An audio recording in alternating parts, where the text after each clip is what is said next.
And we're live. Welcome to Music Matters with Jason Tramm. We are so delighted that you can join us for a unique podcast community where we explore the issues and challenges in the musical world as seen through the eyes of distinguished colleagues. Please remember to subscribe to us on YouTube and smash that bell icon for the most up-to-date information on upcoming guests and topics. And we have a wonderful roster of guests coming up in April, and check us out on our website at www.jasontram.net. There you can see our 115 past episodes and all of our upcoming guests. We're starting to book the summer, and it's going to be an exciting one for sure. We love it when you join on the chat function. You can ask questions of our guests. The more that we interact with our audience, the better the conversation becomes. So please join us. We have a wonderful artist today. We have Miss Kinga Augustyn, a virtuoso violin soloist and really doing some wonderful work. She's just released 2 albums that we're going to talk about on the show. The most recent one is Turning in Time, and we're going to talk about that certainly. Welcome, Kinga Augustyn. Hi, thank you so much for having me. It's a pleasure. We're so glad you can join us. So tell us about the background. Where are you? It looks like you've got a lot of violins. Yes, I'm at Lucas Violins. It's a violin shop in New York City, 96th Street and Broadway. Łukasz Wroński is the owner. He's from Poland, and he's a luthier. In addition to having this shop, he's a luthier. So there's also a workshop here. It's a very interesting place, and I thought it would be very nice to come here and talk to you from here. How incredibly appropriate. So thank you so much for joining us today. And so why don't we jump right in. Tell us about where you're born and where you're from. And did you always know you wanted to be an artist and a musician?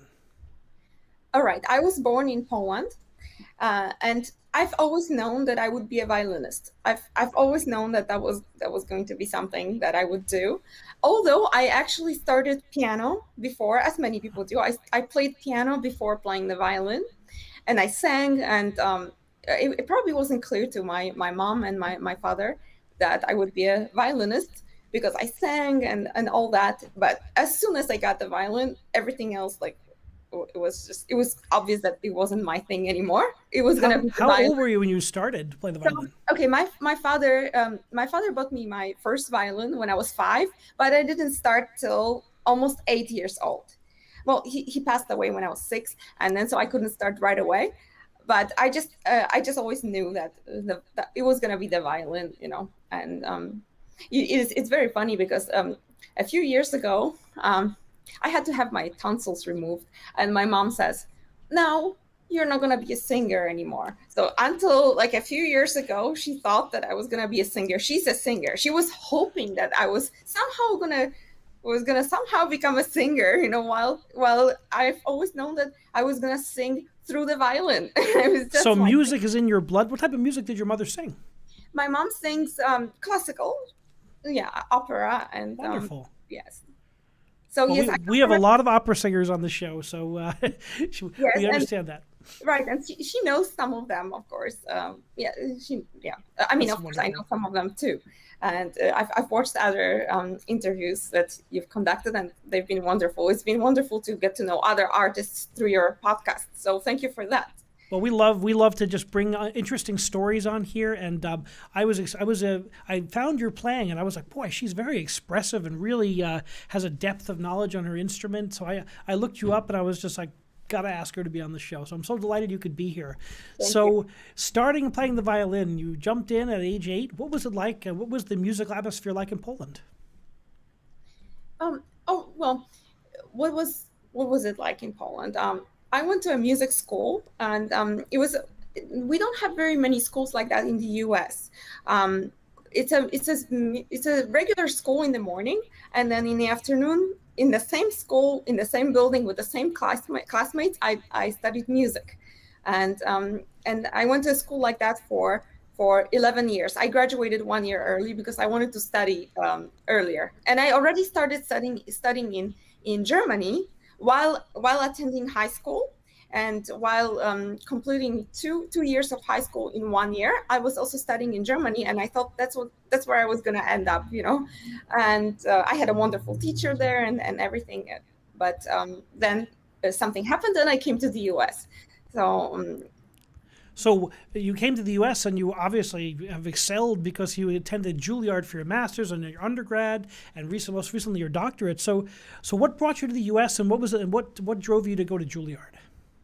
You know, it may sound a little bit strange, but I had no idea that Juilliard was a good school and they're like a prestigious school. I had no idea. I I wanted to. I mean, I guess it was a decision that was made for me that I was gonna audition for Juilliard.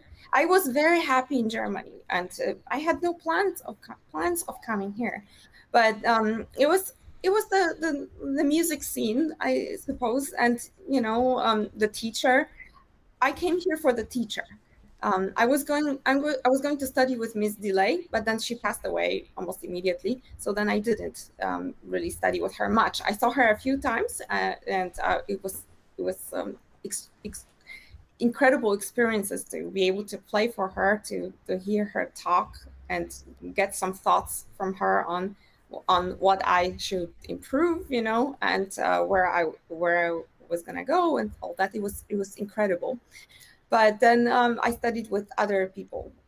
So it Yeah, wasn't I really. worked with a lot of the students of Delay, and what a legend in the field, and worked with so many of the great artists, and what a shame of it, that she passed there, and so that must have been kind of difficult to find the next teacher. Yeah, so well, then I studied with her assistants, and it just wasn't what I planned, but sometimes that's what happens, things that we don't plan happen, and then we take it from there. So We certainly learned a lot about that this year, so haven't we? yes, we have. Yeah, all the planning, all kinds of things that were supposed to happen didn't happen. So So all this great experience, have you always been playing the current concerto repertoire, or did you develop that into college? When was your first concerto? my first concerto. What was my first concerto with you? Do you mean with orchestra? I performed Sure, definitely with orchestra. with yeah. I mean, of course, I learned many before actually playing with orchestra. The first one I performed with orchestra was the first full concerto was Wieniawski number 2. But prior to that, I had performed the Four Seasons by Vivaldi without conductor, and it was also an amazing experience. So yes, so I've always been trained to be a soloist. I've always worked on the solo repertoire, and I don't know. It's just in a way, it's just what happened. It's just it's that the repertoire that was of my interest. I just loved the concertos. I loved the standard repertoire, and I love all that till now. And there's still plenty to improve in all these pieces, and yeah. Constantly improving. It's always finding that way to advance yourself. So you finish up your master's degree, and you decide to do your doctorate. Why did you decide to do your doctorate? You know, a musician never knows too much. So we just said that constant development is important, constant growth. So like knowing, I mean, during the doctoral years, it wasn't only about performing; it was also more theory. But I didn't really do anything. I didn't really go outside of what I wanted to in terms of theory. I've always been interested in theory too. A musician must know theory. So it's just a continued education. I mean, and I didn't give it that much more thought. It was just The next step. just the next step. And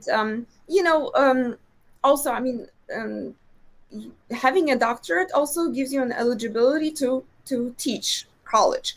And I wasn't going to, and I haven't applied for college positions yet. I haven't done that. So it was just more about really, really continued education, and really not much has changed since I've graduated. I continue doing research. I continue learning new repertoire, researching, discovering. I'm not doing anything else really than I was doing during the school years. I'm doing the same thing, and I suppose I'll be doing it forever. I'm older than you. I did my doctorate in 2006. I study more now than I ever have in the past. I love to dig through the repertoire. I think the more you learn, the more you realize there is to learn. Of course, exactly. The more you learn, I mean, I mean, it doesn't. There's no limit on knowledge, and there's no limit on improvement. So the same concerto, the Wieniawski D minor that I played. I think I was 12 when I performed it with orchestra. I when I play it now. In fact, I was about to work on it again because I was going to perform it in Ukraine. It's a concert that was canceled a year ago because of the pandemic, and now it was rescheduled for this coming June, but then it's canceled too because, well, the pandemic continues. It continues. Continues, yes. And so, I performed this piece most recently last October in Montana, and there was so much that I still was like constantly discovering about that piece. And now, after not playing it for a few months, now I would be finding more things again, and I would just want to improve everything, just take everything to a higher level. So there's really no limit on that. And we have, the violin repertoire is huge, and there are also many pieces massive, spanning so many centuries. Yeah, it's great. And I always find with classical pieces as a conductor, whenever I go back and look at, I'm 46 now, whenever I go back and look at older scores like a Beethoven 5, every time I get to conduct it, it's like looking at a great painting at a different angle. The perspective changes slightly because my life has changed, and I change as a person, and I bring that into the music. And I always have to study it anew again, and kind of why are there 4-bar phrases and 3-bar phrases, and ask all those great questions, and that's what makes it exciting. Yeah, of course. Like everything that we do, everyone that we talk with, everyone that we meet, everywhere we go affects our music making. So yes, coming to the same piece even a few months later, even a month later, really is a different experience. And so the digging in continues, and it shall continue forever. I was noticing on your recordings, you have a great depth of repertoire. What's some of the repertoire you personally connect with when you play? It's a lot of people have said about me that I have a huge variety of repertoire because I'm also interested in a lot of different repertoire. I just love a lot of different things. But I'm in a way after moving slightly away from the standard and finding lesser known pieces, discovering lesser known music, including some Polish composers, and I've included 2 albums of Polish music that is lesser known. After doing that, and just doing lesser known things, like I come back to the standard repertoire with new knowledge, new experiences, but also even more interest. So what is really the closest to my heart? I think it's really, really the romantic repertoire, Tchaikovsky, Mendelssohn. Of course, and just the standard repertoire and post-romantic and before the romantic era. It's really, really the standard repertoire that's really the closest to my heart. So although I've played all kinds of other music and I'm interested in it all, it's all fascinating to me. The violin, my violin is right here, my Joey is right here. Violin is an extremely fascinating instrument that has so many possibilities, so much repertoire. There's so much you can do with it. But of course, it's good to know, like after trying different things and learning from different things, because we've just said that everything that we do, anybody we meet, affects us and our music making. So after doing other things and just taking again a Mendelssohn concerto, I come back to it with even more appreciation, more depth, more understanding, and it's just and it shall continue. Like I will never have enough of it. I guess I will never get tired of it. I love your mind, the way you think, and the way you're so focused on your music, and I can tell how much your passion is for your music, and that's really exciting. We have a question from the audience that maybe ties in. This is Peter from the Bronx, who asks, how many hours a day do you practice, and has that changed since you've been trained?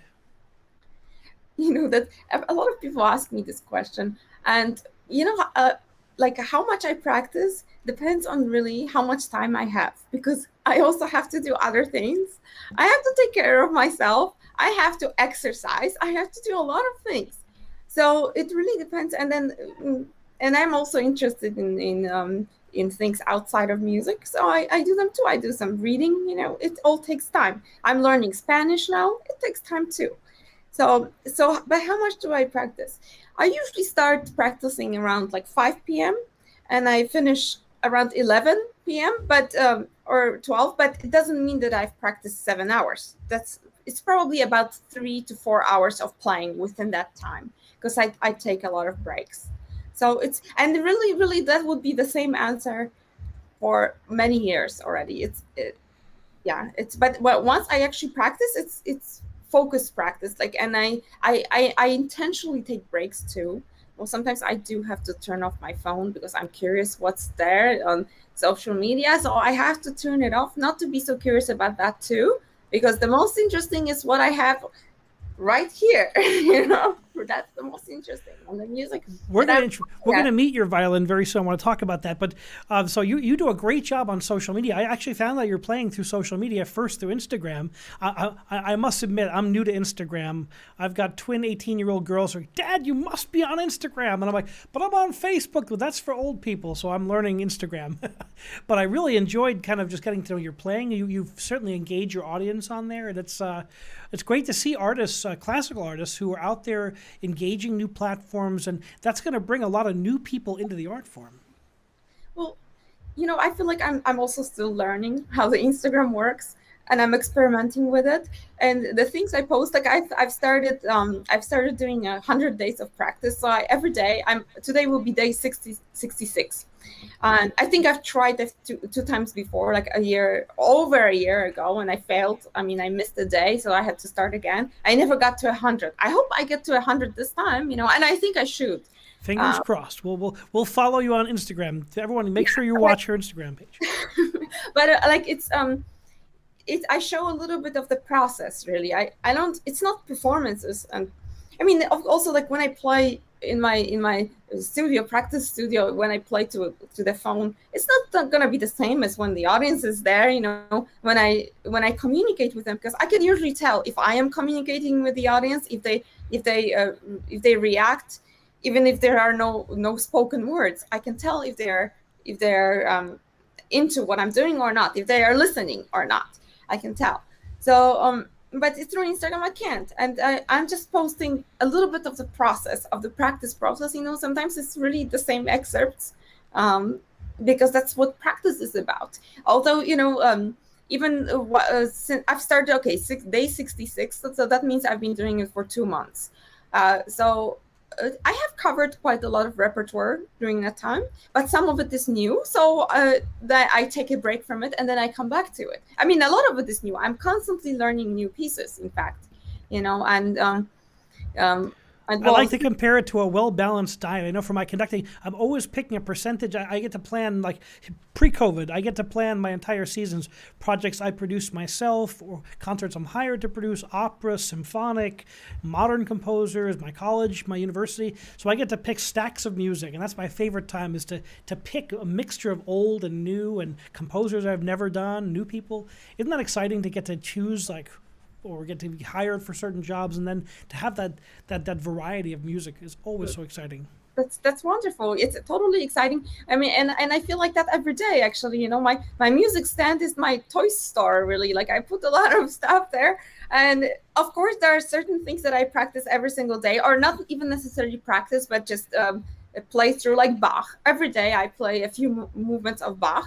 I mean, I have to do it. It's just what is it about Bach that keeps you engaged like that, to that level? Oh, there's so much about Bach. There's everything in Bach, but it's just also, let's start with outside of that Bach, I do think, and a lot of people will say the same, that Bach was the greatest composer, and then a lot of composers, a lot of other composers, most other composers have, if they are not if they don't want to admit that they're inspired by Bach, that they have at least studied his music, and that has affected them to some degree. Probably Carter, since I recently recorded Carter, an album with Carter's 4 lauds has recently been released. Probably Carter didn't study much Bach, at least when he first started writing. I mean, he said that he was inspired and fascinated by the new music when he started writing. So that's probably different. But most composers, are, that's their base, and that's my base too. That's for, but it's also for the calmness. I find a lot of calmness from playing Bach. It's just good for my mental state. I just think it's my medicine a lot of times, and it's a must. I've always loved playing Bach since I was 12. Bach has been with me all this time, every year, every day. And also my Bach playing has changed a lot. Now that I think about how I played Bach when I was a kid, I think it had little to do with the style that's Baroque, and then over the years, as I have changed as a person, as I have also improved my technique, my Bach has changed as well.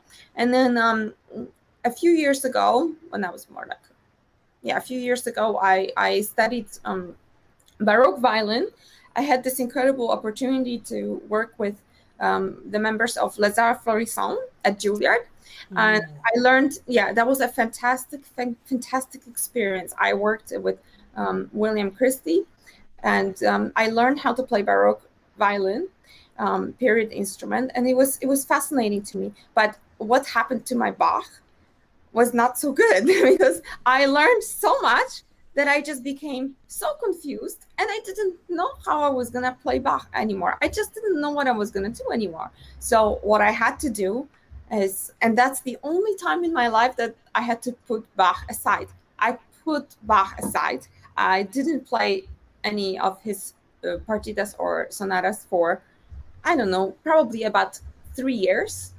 And I still needed some Baroque music, so I turned to Telemann. I needed to teach myself, and I needed to know what out of the period instrument playing I wanted to transfer to the modern setup violin. I needed to learn that. There were too many choices and so much dilemma every step of the way that it was just too much to handle. And Bach is more difficult. Bach sonatas and partitas are more difficult, more demanding as pieces than Telemann fantasias. So I figured that would be a good way. And then I became so fascinated with the also not so incredibly well-known fantasias by Telemann that I started performing them, and then I also recorded them. And then it was clearer to me at that point, like what I wanted to do in general with the principles, like which principles I wanted to transfer to the modern playing, modern violin playing. And I have it in the end, it was a journey that taught me a lot. So it's much clearer to me now, but my Bach continues changing. So when I hear a recording that I did, like, let's say a year ago, it's a disaster to me, and I want to redo it. And I am involved in a project that's called Bach in New York City. I started this project quite a few years ago. Tell us about that. How does that work, Bach in New York City? I love the more Bach, the better. Yes. So Bach in New York City is a project that it's an original project, and what is it about? Let's start with what the origin of it was. First of all, when I grew up hearing music and Bach and performing Bach in churches, and especially in Poland, all these beautiful Catholic churches, they have wonderful acoustics, and that's how I heard Bach. And that's where it sounded the best to me. That's where I could hear all the voices and all that. So I thought, I want to record all sonatas and partitas in church, in different churches. And then I thought, Catholic churches, why just Catholic churches? Then I thought, okay, maybe not just Catholic, then Christian, maybe not just Christian, And then so an idea turned to another idea, and I started building on it. And I am New York City based, so my project is taking place in New York City in 5 boroughs of New York, and it's different party that we have 5 boroughs and 6 pieces, so I have to repeat 1 borough. And well, currently I have to repeat a lot of the recordings because I don't like how they have been filmed. So it's a pretty demanding project, but once it's done, it's gonna be, I think, very interesting. Thank you for sharing that. It's always great to bring that love of Bach to people, and Bach was such the quintessential church musician. I mean, as a church musician myself, and as a Lutheran, actually, Bach was such an amazing wealth of knowledge, and his dedication to his sacred music is so important. And to bring that to a house of worship is really special. To hear that in those spaces. Yeah, I mean, really, Bach sounds best in churches, and that's where most of these, most likely, I mean, where else would they have been composed? That's where the partitas and sonatas were composed. So that's where I want to play them, and so the project is about these pieces, but it's not only about these pieces, but it's also about the acoustics of the churches, because it's different acoustics. Usually in Lutheran churches, it's a little bit different from Catholic, yeah. And then also it's also about the interior designs of the churches. So I want to bring all that into the project. That's what the project is about. 3 things: the music, the sonatas and partitas, the interior designs of the churches, and the acoustics. And it's a challenging project. Hasn't been completed yet. I imagine that nothing daunts you. You seem very determined and very excited to get those projects. How can people, are they on your YouTube channel? Sorry, it's the Bach on the YouTube channel? Not yet. Not yet. It will be there once. It will be released by, I mean, it will be videos, and then also an audio CD will be released through Central Records. And so everything will be posted online once it's all completed. By now, I have completed all of them, but I have to redo them because I don't necessarily like everything. Plus, we just said, about the growth and the changes, the improvement and all that. I don't like my Bach from 2 years ago, but it doesn't mean I'm gonna dismiss every single thing I've done. In a way, I have to embrace what I've done. That was what I did. That's how I felt about this music 2 years ago, and now I feel a little bit different about it. So when you were playing with the William Christie's group, did you use the Baroque bow and the gut strings and all the whole historically informed performance changes? That must have been so different. It was very different, but I enjoyed it. I enjoyed it very much, and I learned a lot. But I still sometimes play. I mean, I can play Baroque violin. I sometimes perform concerts on Baroque violin, but it's not my main thing. I would say it's just it's something that I enjoy doing, and it was so great to have this incredible opportunity to learn the style and work with these amazing artists. He's such a master. Yeah, his recordings are so unique. I just love to listen to William Christie. He has such a great musical personality, and it comes through in every recording he does. Yes, I agree. Well, how much is transferable, what you've learned on the period instruments with all those things, when you go back and you play Bach on a traditional, on a contemporary violin? It's first of all, like, I just want to be more aware. Having learned the period instrument just makes me, and playing it, things in a certain way that's more appropriate for Baroque playing. Well, to give you an example, a Baroque bow is slightly shorter than a regular modern bow. So just because it's shorter, I'm going to have to play a little bit differently. It's more bow changes. Yeah, I always felt like the bow was dictating what I should do. And so I learned from the bow, and I also learned from the violin, like what sounded better, was what I was going to do. The touch is also different. So when going back to the modern violin, I was just more aware of the style that I wanted to transfer, but I don't want to transfer everything. And these are things that I constantly think about now that I'm doing this project on Bach. How much do I want?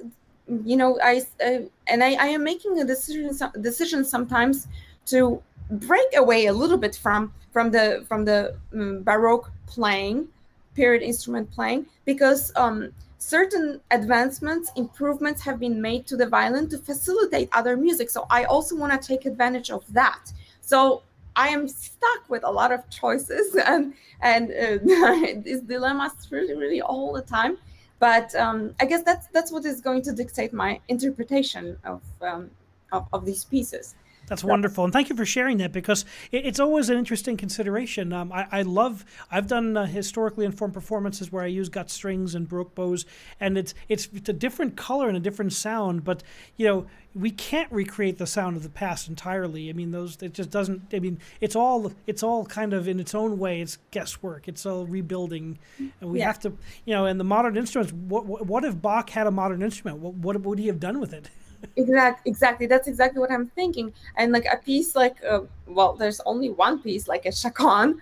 It's such an eternal piece, really. It's so it can be played in many different ways, and the things that sounded good back then don't necessarily sound good now. And the world has changed, the pace of the life has changed, so we can also change our playing. So it's I like to compare it to the choral world. If you take the Bach's choir at the Thomaskirche in Leipzig, if you take his choir, there would be no females because only boys and adults, and there would be no females. And do we say that females shouldn't sing Bach? Ridiculous, obviously. absolutely ridiculous. We pick and we choose what works, and I think it's really a fact. We have so many choices as performers today that Bach didn't have. Yes. So because of these choices, we can create our own interpretations. But they have Speaking of Baroque music, why don't we? I'd love to introduce whenever I have a violin soloist, I'd love to talk about your instrument. So, love to meet your instrument. Tell us about what you play and the history of this great instrument. All right. So, my violin.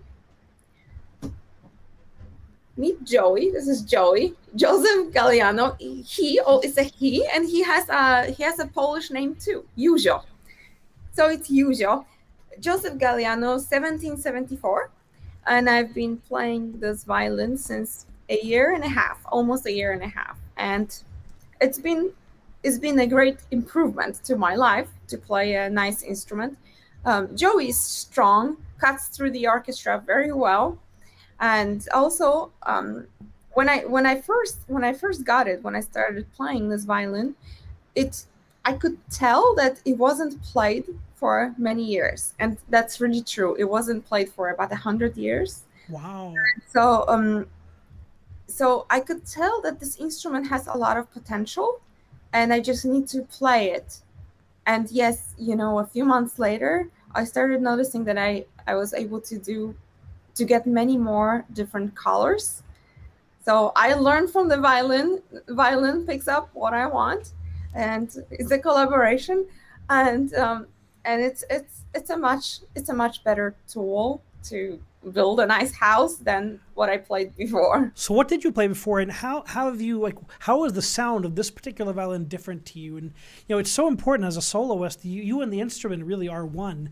So you said a year and a half. So you feel like you're constantly learning about the instrument and adapting. How is this instrument different than your previous violins?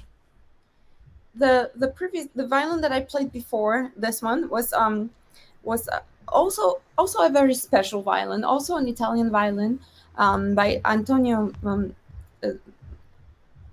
Zanotti, which was also a very old violin, but it had a lot of beautiful colors, but it didn't have the strength. It didn't have a powerful enough sound that's needed for concerto playing, for instance. So it had a lot of great qualities. It was wonderful for Bach, and I played everything on it. I recorded albums on it, including a concerto album, but I just always had to work very hard to be audible. And then we are, as I said, we are here at Lucas Violins. Lucas is a luthier. Lucas always said, "How can you play this violin? How can you make sound?" So it wasn't the greatest violin, but also because of playing a violin that wasn't that great, I also learned a lot. So now that I play a nicer instrument, I can play better, basically. But it wasn't a bad violin. It was a wonderful violin too, but it just wasn't what I needed anymore. I just needed something else. So I love this violin because it allows me to express myself more freely. So describe to the audience who are not violin soloists How is each violin different? Like what personality does each violin have, and how do you discover that? Every violin is different, and it's not. Sometimes there are small differences in measurements too. I mean, there are always tiny differences, And I have small hands, so I tend to pick violins that are like on a smaller side. But for some reason, Joey isn't that much. Joey isn't really a small violin, but it has a thin neck. So because the neck is thin, it's it's easier for me to grab it and then get around. And for some reason, this is just a really perfect violin for me. And it's just as with any other violin, like it's just like it's a feeling. When I see a violin and I play it, I know that I'm gonna play it and like it or not. It's just it's tone that speaks to me or not, or sometimes I just know that it has potential or not. And it's not chemistry because it's not people, but it's something like that. It's like you follow your intuition if this is going to be an instrument for you or not. And that's how I would pick a violin. And a little story about Joey. One more story about Joey. I said I started playing this violin a year and a half ago, but I had seen it once before, a year and a half earlier, and I said, "This is gonna be my violin." Really?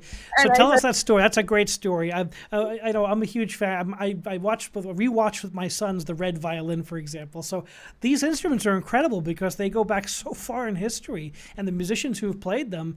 I mean, isn't that a cool connection with the past? The instruments like you have.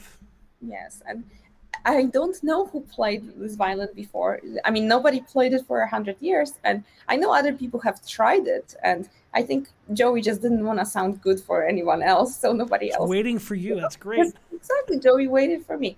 So yeah, um, but yes, it's like I saw it before, and I just knew that this would be the violin that I would play, and that's what happened. How exciting. And may that violin bring you all over the world and delight audiences all over the planet. So tell me about what your next projects are. What are some things that you're working on now that you're excited about? So there are always many projects that I'm involved in, and my Bach project, I do hope to complete it sometime soon. It's been an ongoing project, and well, generally since the beginning of the pandemic, like I've been focusing more on completing recordings. That means projects that have been started a while back, and I didn't have time to complete because I was so busy with so many things. Then the pandemic happened, and then suddenly I had time to listen to old recording sessions, and pick what I liked and all that. So one of the other projects that I'm currently working on is recording of music by Gretchen Abbott. In fact, I have a session next week. I'm recording all her solo violin works. The ones that are not on my Turning in Time album. And well, there's only one work by Gretchen Abbott on Turning in Time, and that's Sonata Number 2. So Gretchen Abbott is a wonderful Polish composer whose music I didn't know much prior to really that sonata. I had heard some of her pieces in Poland years ago, but for some reason they didn't speak to me. Probably I wasn't ready because it's a very specific musical language, and it just wasn't for me when I was a child, when I was in Poland. And through learning this Sonata Number 2 that is on Turning in Time, I discovered so many interesting things about her music that I wanted to know more. So then I asked myself, what else has she recorded for solo violin? So yeah, there are many other works, and that's one of the projects. That must be exciting, performing music of your heritage. What's that like to you, bringing Polish composers to the larger world, especially in the New York audience who may not know these composers' names? New York, and not only New York, I would say. Well, in New York, people tend to be more open to hearing new music and unknown music. Um, yeah, and Gretchen Abbott is very specific. So, well, also like one of the things that I've decided that I was gonna for sure do is I since I've played a lot of repertoire, and I think looking back, I think that not everything was necessarily an amazing fit, you know. So I've decided that I'm only going to play pieces that I really believe that I can do really well.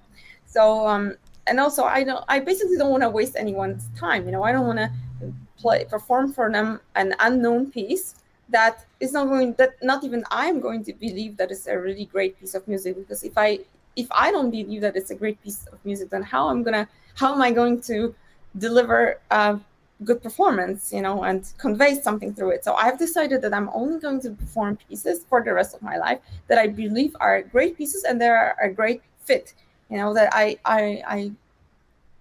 want to learn more about. I want to dig deeper.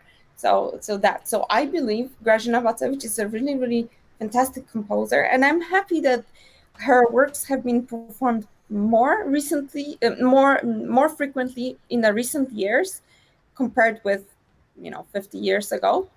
So I'm really happy about this, and yeah, and I'm just happy that I'm doing this project and discovering her works. And but how is it to perform composers of my heritage?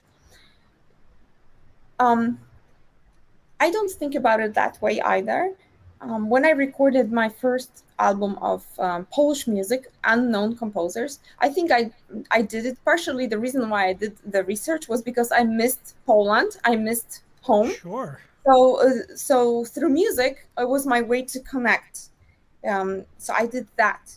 But now I don't necessarily think about it like that anymore. I'm always it's just something that's in my blood. So I'm always going to be looking for something that's Polish, you know, at least. But I won't necessarily think, oh, it must be Polish. Then I will look into it.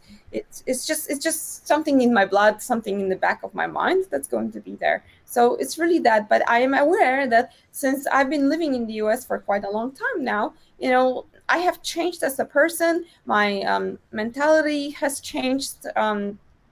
It's I wouldn't really think that it's so Polish at this point anymore. So and what is a Polish mentality? I mean, that's a big question too. But so I am coming to these pieces from a different perspective, from a perspective of having lived abroad for over 10 years, and having had various experiences, and going back to pieces composed by my countrymen. It's great. It's a great experience, and but but I won't be treating them really, really much more differently than composers of other countries. Have you gotten to perform much in Poland since you've left, and have you gotten to come back as a musical emissary? And what's that like when you come back? So for a few years, I wasn't like when I started school, I wasn't really performing much in Poland. But a few years ago, I started getting some really, really nice invitations, and I started performing with nice orchestras. And I recorded there an album in 2017. I recorded an album of music by Romuald Twardowski, a lesser known Polish composer, but who wrote some really, really incredible violin, not only violin, but some really incredible music. So I recorded his works with Mariusz Smolny as a maestro, Mariusz Smolny, and Torun Symphony Orchestra. We recorded his violin concerto and all other pieces that are for violin and orchestra. So that was the album. And the composer who's now 90 years old, he said to me that your performances of my music are very, very interesting, but they are different from the way people perform them in Poland. He was very happy with my interpretations, but that's what I'm saying. I've lived abroad, and I have other influences at this point. Well, it's very exciting to get to do those type of opportunities. And was it fulfilling to come back where you were born and make music in places like that? Has it been It is, fulfilling? yes, it is totally, and some is the way some the way at least some music is played there is always going to be really closest to my heart because that's where I'm from. I've detoured from it, but it's still there, in a way. And then I've also performed other repertoire there in Poland, and it's been wonderful to perform in Poland. I'm very happy, that I get these invitations. I wasn't getting any for a while, but things change, of course, now COVID, and yeah, I probably lost an amazing opportunity of recording Karłowicz Violin Concerto. Last September it was canceled. The recording was canceled with a wonderful orchestra, and I don't know when it's going to happen because it's just so unclear right now. So, and Karłowicz Violin Concerto, another lesser known piece, but it's really probably one of the best violin concertos I don't know. I'll have to look that there. up. It's really, really wonderful. It requires a big orchestra, and it's difficult. It's also difficult for violin. It has a lot of fifths. Um, it's pretty tricky, but it's just wonderful, wonderful music. So I was really, really looking forward to it, and it got canceled. But these opportunities, these musical experiences are going to be there again, once we get over this pandemic. Absolutely. That's Let's transition into the COVID period. We've all been through this, and as artists, we've all lost so much. What are some things you've learned about yourself through this COVID period, and how has it shifted maybe how you're going to approach music going forward? like as everyone else, I've had plenty of time to reflect on things, to reflect on We've myself. all become philosophers, I say. Yes, and so I suppose this has given me time to think about things that I don't usually think about, and just to be closer with myself and listen to my intuition more and actually hear it because there's no noise, so I can actually hear it. So I would say this is something that I've done a lot. And then really, really, the first 5 weeks of the pandemic, like when things got started to be canceled, and I was on tour. I had already performed. I had already rehearsed the Tchaikovsky concerto with orchestra, and then the concert was canceled, and that was like so upsetting, And then everything else started canceling, Then my question first was, yeah, what do I practice now? I was like, oh, maybe this concert in 2 months I was going to play. 2 months later, I was going to play Bruch Violin Concerto with Roanoke Symphony Orchestra. I was like, okay, let me practice Bruch. Oh, that got canceled. Then I was going to go to Ukraine a couple weeks later, perform Wieniawski Concerto, Tchaikovsky Concerto. So I practiced those. And then they got canceled too. And then, so it was like a lot of uncertainty. And really my first question was like, what am I going to practice now? What do I focus on? What's my immediate priority in terms of repertoire? So, yeah, these are priorities in a way continue shifting, because we're not done with the pandemic yet. As a conductor, I've got my study desk. I have a stack of scores. It's like what's coming up in the next month or two. It's an opera. It's a choral music. And I'm like, I don't have anything to like. I don't have any live performances. So the stack, So I miss having my stack next to me to kind of remind me what's coming up. And yeah, we've had to focus ourselves differently, haven't we? Yeah, we've had, but I think it's important, and this is something that I told myself at the very beginning of the pandemic. I'm not going to waste time. I'm like, there are many things that I haven't had a chance to work on before, so I'm gonna do it now. That's I can't believe that it's a year ago, and like it's the same thing, But I just didn't want to waste time. I knew that there were some pieces, some repertoire that I wanted to know better. So I studied that repertoire. I also wanted to study other things. I wanted to study quantum physics, so I got into that as well. I wanted to read more in German, to advance my knowledge of German too. So I did that too. I didn't want to waste time. And then, of course, the pandemic started. For 5 weeks, I didn't see anyone. It was just me and the violin. So what did I learn really about myself? I learned that the violin, that's really my outlet, and that's really partner in crime here, and I'm stuck with the music. That's all I have right now. I can't express, I can't perform music because everything is getting canceled.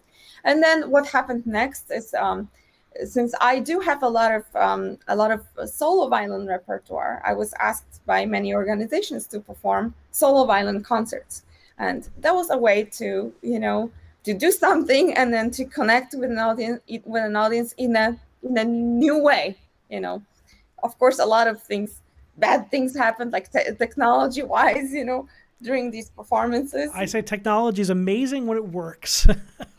Definitely, when it doesn't work, it's extremely frustrating, and and then so I've gone through all that, and I'm not the only one. Everybody else has as well, and it's also a learning process. But now looking back, at the things that I've had to do, to the technology related things that I've had to learn, I think they're good to learn.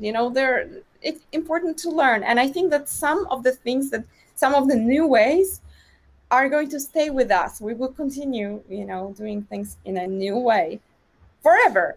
I think it's certainly going to shift so many things in society. I mean, things like initial meetings. I know, like the Zoom conferencing. It's going to be so much more of how we do things going forward when we can, and it's going to save us a lot of time and energy. And I think there's a lot of positives that will come out of this. That we have to find those and move forward as best we can. Yeah, definitely there will be positive. Of course, the saddest thing is that all the people that had to die.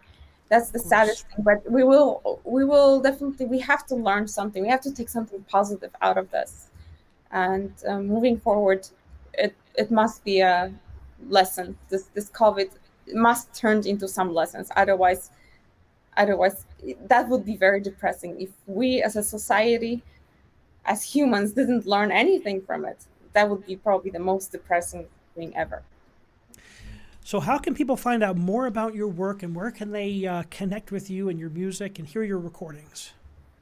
The best thing to do is really to go to my website. It's pretty informative. There are links to many albums, and I list upcoming performances. There are not very many upcoming performances right now. A lot of fingers crossed that changes soon. I hope that will change, but I have something scheduled for the summer that are live, not online. But let's see. I hope that doesn't change. Yes, but really, my website is really, really the best source. Fantastic. I also see you have an active YouTube channel as well, so maybe there is another place to hear her play. And keep a watch out, because this is an artist who, with unflagging energy, as you could tell, and as soon as this is over, she's going to be back on that stage all over the world. So thank you so much for joining us. Thank you so much, Really appreciate it. Thank you. Thank you for joining us on Music Matters with Jason Tramm. Please remember to like and subscribe our videos. Subscribe to us on YouTube, and remember, keep music alive.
Thank you.